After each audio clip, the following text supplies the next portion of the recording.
Si viste los videos anteriores, si no los viste, te los dejo en la descripción para que los veas. Te acordarás que hablamos acerca de conceptos básicos para entender la ciencia. Hablamos de método científico, de hipótesis, de teorías. Pero mencionamos casi a la pasada el hecho de que cuando corroboramos una hipótesis, incluso también cuando es negada, existe también la participación de otros científicos. ¿Quiénes son esos científicos? De eso vamos a conversar hoy aquí en Café con Ciencia.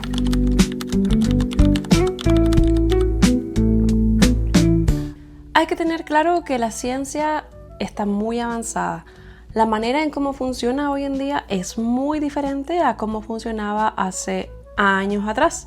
Si pensamos en la época de los grandes científicos, de las grandes mentes como Galileo, Newton, Kepler, tenemos que pensar que eran personas que eran expertos en muchas cosas, se les consideraba intelectuales, sabios, científicos. Sin embargo, en la actualidad, esto ya no es así debido a que el conocimiento ha avanzado muchísimo. Tenemos tanto conocimiento acumulado en tantas áreas que es imposible básicamente ser un experto en muchas cosas.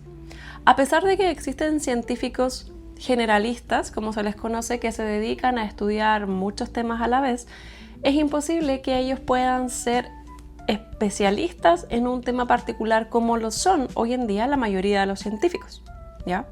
Los científicos de hoy participan en la ciencia de manera como lo hace cualquier trabajador, es decir, dando sus horas de investigación a una institución. Esa institución puede ser una universidad, generalmente es una universidad, o un centro de investigación, ¿ya? Un centro que está especialmente diseñado solo para investigar. Lo que es más común, sin embargo, es que los científicos trabajen en universidades. ¿Y cómo funciona esto? ¿Cómo viven? ¿De qué viven los científicos? ¿Cómo comen? ¿Cómo lo hacen para ganar dinero para comprarse el pan o un cafecito? Básicamente, la manera que se usa es que los científicos pueden ganarse un lugar en la universidad si es que ellos prestan los servicios de enseñar. Es decir, ellos enseñan, ellos dan sus conocimientos a cambio del hecho de poder tener tiempo, dinero, financiamiento, espacio probablemente, si estamos pensando en un laboratorio, para poder hacer sus investigaciones, ¿ya? Porque generalmente solo con el hecho de investigar no es posible generar demasiados recursos. Entonces, lo que se hace hoy en día es eso, se prestan los servicios de enseñanza a una universidad para que te den el lugar y tú puedas investigar, ¿ok? Eso, por supuesto, tiene sus ventajas y desventajas. Por ejemplo, el hecho de que como el científico normalmente no quiere en realidad enseñar, no es su vocación enseñar, entonces muchas veces lo hace sin ganas, no de la mejor manera, no tiene muchísima pedagogía, ¿ok? Hay muchos casos en donde eso ocurre y obviamente para los alumnos eso es una mala situación, ¿ya? Pero hay otros casos en donde los científicos son muy buenos explicando, son muy buenos pedagogos, tienen pasión por enseñar y entonces los alumnos pueden disfrutar de esa clase y se ven impregnados con esa pasión que el mismo científico pone de su trabajo. Pero ¿cómo lo hacen entonces para compartir lo que saben? ¿Qué hacemos cuando descubrimos algo? Cuando somos un científico que logramos descubrir algo o encontramos un método para algo o encontramos una manera de experimentar nueva. Bueno, en la antigüedad, justamente en la época de, por ejemplo, Kepler, lo que Kepler hacía era estudiar el cielo y cuando encontraba algo que le llamaba la atención o cuando quería tener comentarios de gente que él consideraba inteligente o que él consideraba que podían ser muy buenos sus comentarios, él lo que hacía era escribir cartas. Y no solo lo hacía él, lo hacían todos los científicos de la época. Escribían cartas y las enviaban a personas de que ellos estaban interesados en sus comentarios. Y estas cartas llegaban a esas personas, pero gran parte de las veces que estas cartas eran enviadas, estas cartas se filtraban. Y entonces, un poco a propósito y un poco por casualidad, este contenido de la carta se filtraba y la gente podía saber qué es lo que había dentro de la carta, qué es lo que se había descubierto, qué es lo que estaban discutiendo estos intelectuales, ¿ya? Esa era la manera, y entonces el científico quería saber qué es lo que su compañera tenía para decirle. Tenía críticas, tenía consejos, tenía preguntas acerca de su trabajo. Generalmente los científicos quieren tener algún feedback acerca de su trabajo porque están muy emocionados haciendo lo que hacen. ¿Cómo funciona eso hoy en día? Bueno, eso está un poco más estructurado, por así decirlo. Hoy existen lo que se conocen como revistas científicas o journals, ¿ya? Que es la palabra en inglés para denotar básicamente lo mismo. Y lo que son estas revistas son realmente, literalmente, revistas especializadas en temas muy particulares. Vamos a tener, por ejemplo, revistas de astronomía, revistas de física de plasmas, revistas de biología, revistas de química, revistas de temas especializados de un área de la geología, etcétera, etcétera. Hay muchísimas revistas científicas y básicamente lo que se hace es que si tú eres un científico, ¿ya?, que está trabajando en una investigación, entonces cuando encuentras algo y te interesa publicarlo, mostrarlo al mundo o a las personas que estén interesadas, lo que haces entonces es enviarlo a las revistas que a ti te parece que son del tema que tú estás trabajando. Si tú estás trabajando en un tema de astronomía, entonces tú vas a escoger las revistas que quizás tengan más llegada hacia la gente, que sean más populares, y vas a intentar que esa revista publique tu artículo, ¿ya? ¿Cómo se hace esto? Es un trabajo que requiere muchísimos pasos, hay grandes filtros entre medio, pero básicamente lo que se hace es escribir un informe acerca de lo que tú hiciste en tu investigación. Este informe es lo que se conoce como paper o artículo científico, ¿ya? Pero generalmente uno habla de papers, y entonces tiene una estructura particular y tú necesitas cumplir con esa estructura particular porque ya estamos acostumbrados a que esa es la manera en la que debe ser escrita, ¿ya? Podemos hablar de eso en otro video, vamos a hablar exactamente de lo que es un paper, pero básicamente es eso, es un informe o es un artículo en donde tú cuentas como científico qué es lo que hiciste en tu investigación. Esto tiene un resumen y una metodología, etcétera, etcétera, de manera que sea muy claro al lector qué es lo que se está haciendo. Tiene que ser tan claro que tú como científico que está en otra parte del mundo puedas ser capaz de replicar lo que se hizo en esa investigación. Cuando cumples con esa estructura del informe, lo que haces entonces es enviar ese artículo o esa propuesta de artículo a la revista a la cual tú quieres postular. Si la revista recibe tu artículo, lo que va a hacer es evaluarlo, ¿ya? Si le parece suficientemente interesante, entonces lo que va a hacer es evaluarlo. Y entra un proceso de evaluación muy interesante en donde se le pide a 2 o 3 científicos anónimos, pero que estén relacionados con el tema de la investigación o de tu artículo, que puedan revisar ese artículo de una manera muy minuciosa. Ellos se dedican básicamente a leerlo con mucho cuidado, a poner atención a los detalles, a hacerse preguntas, a buscar críticas, a ver si es que la metodología está bien, si es que todo tiene sentido. Y entonces lo que se hace es que ellos envían esas críticas o esos comentarios vía email a tu correo y tú tienes que dar respuesta a esos comentarios, ¿ya? Eso en el mejor de los casos de que tu artículo les guste, por supuesto, ¿ya? ¿Por qué no conocemos el nombre de los referees normalmente?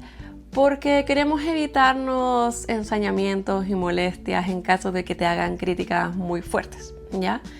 Entonces, lo que ellos hacen es enviarte las preguntas, enviarte los comentarios y obviamente las respuestas pueden ser súper variadas. Si tu artículo está bueno o les gusta o les parece interesante, entonces vas a recibir buenos comentarios. Algunos te van a decir que tu artículo está muy bien, está muy interesante, que podría ser de utilidad para XXX, ¿ya? O podrías recibir comentarios quizás un poco más duros en donde te dicen que necesitas hacer otra parte de la investigación, te preguntan si has probado esto, te critican algún método y tú necesitas dar respuesta a eso. Normalmente esto ocurre en un periodo de varias semanas o meses, ¿ya? Y la idea es que tú puedas dar respuesta lo mejor posible a esas críticas que se te hicieron. Y este proceso, en donde este artículo o esta investigación es pasado por el filtro o la evaluación de estos otros científicos, es lo que se conoce hoy en día como la revisión por pares, o más conocido en inglés como peer review, ¿ya? Y es uno de los procesos, además del método científico y de que hagamos todo con mucho cuidado, es uno de los procesos que hacen a la ciencia una disciplina que puede llegar a resultados muy interesantes, certeros y cada vez más cerca de la verdad o de conocer lo que queremos conocer, ¿ya? Porque en el fondo estamos exponiendo nuestra investigación, estamos exponiendo lo que hicimos transparentemente frente a otros científicos que están tratando de buscar el error en tu investigación. Es decir, el hecho de que exista esta comunidad de científicos que nos estamos constantemente evaluando uno al otro, que estamos evaluando las investigaciones del otro, hace que la ciencia avance y avance de una manera con evidencia o avance de una buena manera. Por supuesto, nada de esto es perfecto, somos humanos y obviamente hay muchos errores en el proceso, hay mucho ruido en el proceso, hay mucho sesgo en el proceso y obviamente hay circunstancias en donde efectivamente los evaluadores tienen algún tipo de sesgo contra el autor quizás, o por su universidad, o por lo que sea, o no tienen suficiente tiempo y no miran con cuidado, o podrían hacer críticas injustas, en fin, pueden pasar un montón de cosas, sin duda alguna, pero en la mayoría de los casos suele funcionar bien. Si logras dar respuesta a todas las críticas, comentarios que se te hayan hecho, sugerencias, etcétera, ¿ya? Entonces tu artículo pasa nuevamente por el filtro de la evaluación, se evalúan tus respuestas y si eres aceptado, entonces genial, tu artículo se va a publicar en la revista. ¿Qué pasa si no puedes dar respuesta a las críticas o a los comentarios? Entonces, bueno, la revista puede escoger no publicar tu artículo o pasar por una nueva revisión de nuevo y hacer que te hagan preguntas otra vez, que te pidan más cosas y que tú tengas más tiempo para contestar a estas críticas que se te están dando. Todo depende de la revista, todo depende de la buena voluntad de los que están evaluando, pero podría ser una opción, ¿ya? Si tu artículo es rechazado, entonces la opción que tú tienes es enviarlo a otra revista que te interese, quizás una que te interesaba un poco menos, pero puedes intentarlo. Si ya has rechazado muchas veces, entonces probablemente lo que tienes que hacer es revisar efectivamente si tu artículo es suficientemente interesante o si hay alguna otra cosa que puedas corregir. Todo este proceso por el cual pasan las investigaciones científicas es un proceso engorroso. Para los científicos es muy agotador tener que escribir estos artículos científicos, pero en mi opinión vale la pena considerando que podemos llegar a resultados quizás un poco más cerca de la verdad.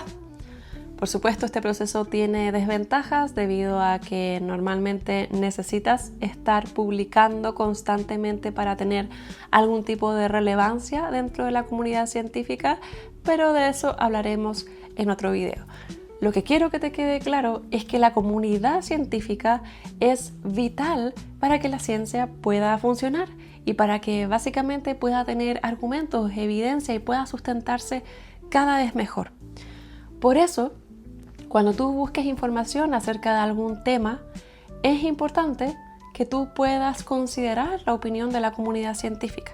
Cuando nos referimos a la comunidad científica, nos estamos refiriendo a la comunidad que tiene que ver con ese tema. Si tú quieres saber de climatología, entonces anda a ver qué es lo que dice la comunidad científica que están relacionados con la climatología, o qué es lo que dice la comunidad científica de la astronomía cuando tú ves una noticia acerca de un agujero negro. La comunidad científica es vital y la ciencia se hace de manera colaborativa. Por eso siempre duda de investigaciones que no estén revisadas por pares, que no estén criticadas o que no estén en una revista que sea una buena revista. Duda de esa investigación. Trata siempre de ir por información que esté revisada por pares, que esté dentro de una comunidad científica seria y de esa manera vas a poder llegar a información más correcta. Si te interesa este tema de ciencia, si te interesan los temas de la filosofía de la ciencia y la fe, quédate, suscríbete para más videos acerca de ciencia, acerca de los conceptos básicos acerca de la ciencia que necesitamos entender en la vida diaria. Muchas gracias por escucharme, gracias por seguirme. Te pido que le dejes un me gusta, todas esas cosas que hay que hacer. No sé qué más pedir. Un me gusta, con eso está bien. Y nos vemos en un próximo video de Café con Ciencia.